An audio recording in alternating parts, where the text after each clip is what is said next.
When someone makes a severe moral mistake today, society usually offers two paths.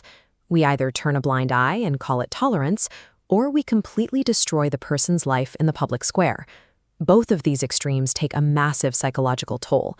They leave zero room for actual human rehabilitation, and they tear communities apart by forcing everyone to either lower their standards or pick up a pitchfork. This pressure to conform to societal extremes isn't new. 2,000 years ago, the early church in the Greek city of Corinth faced the exact same struggle for cultural approval. And there is a harsh reality here. When a community adopts the fractured, toxic behaviors of the culture around it, it loses any ability to offer a cure for those exact same behaviors. For the Corinthians, this cultural assimilation showed up in very specific ways. They started adopting pagan sexual ethics, and instead of resolving internal disputes as a community, members were dragging each other into secular Roman courts. This created a severe dissonance between their faith and their practice. They were claiming to hold a new, transformative belief system, while their daily actions looked exactly like the empire they lived in. This diagram illustrates the problem. When this kind of behavioral disconnect is ignored, it doesn't stay isolated. It acts like an active infection, rapidly transmitting from one compromised area to the rest of the community.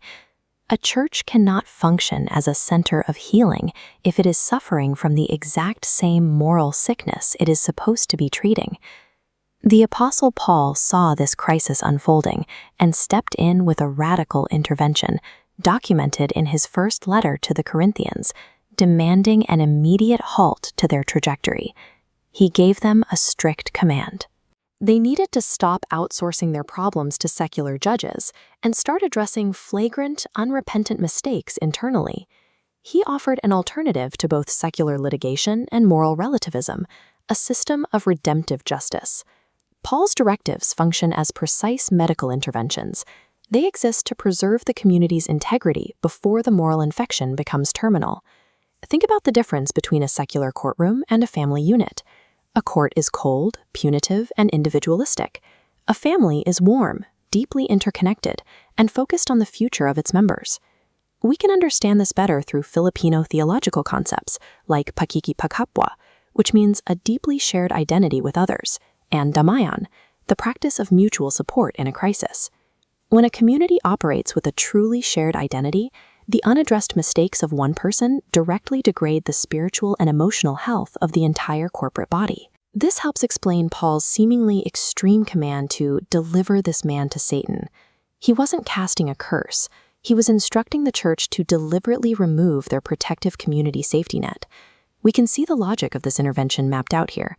Unlike a cancel culture model where an offense leads straight to permanent exile, the redemptive path forces an individual to face the raw consequences of their actions, sparking true repentance. True biblical discipline is the pursuit of holistic healing, operating with the sole aim of bringing that person back into the fold. This principle of restoration extends into the physical realm, specifically the biological reality of neuroplasticity. Our brains are like sponges. When we repeatedly expose ourselves to certain cultural norms, we physically wire and rewire our neural pathways, building biological habits. Now, scale that biology up to the corporate level. Just as repeated actions wire a single brain, the repeated tolerance of destructive behavior wires the permanent culture of an entire congregation. Because these physical pathways determine our identity, Paul uses the temple metaphor to demand intentionality. He is calling believers to treat their internal wiring as a sacred space that must be actively guarded. Protecting a community's identity requires actively and consistently resisting the world's neurological and cultural conditioning. When a community successfully practices this kind of internal, redemptive discipline, the result is an incredibly safe and resilient space. This type of environment is utterly alien to the modern world. It creates a space where high moral standards genuinely matter, yet a moral failure does not equal finality, and that is the ultimate payoff. A church's internal integrity, its refusal to just blend in, is its most magnetic and powerful witness to the outside world. The biblical mandate is clear. Believers were bought with a price. Therefore, they have to fiercely protect their collective holy identity. To truly act as a center of healing in a broken world, a community has to reject assimilation. It has to commit to the hard, messy, but beautiful work of uncompromised love.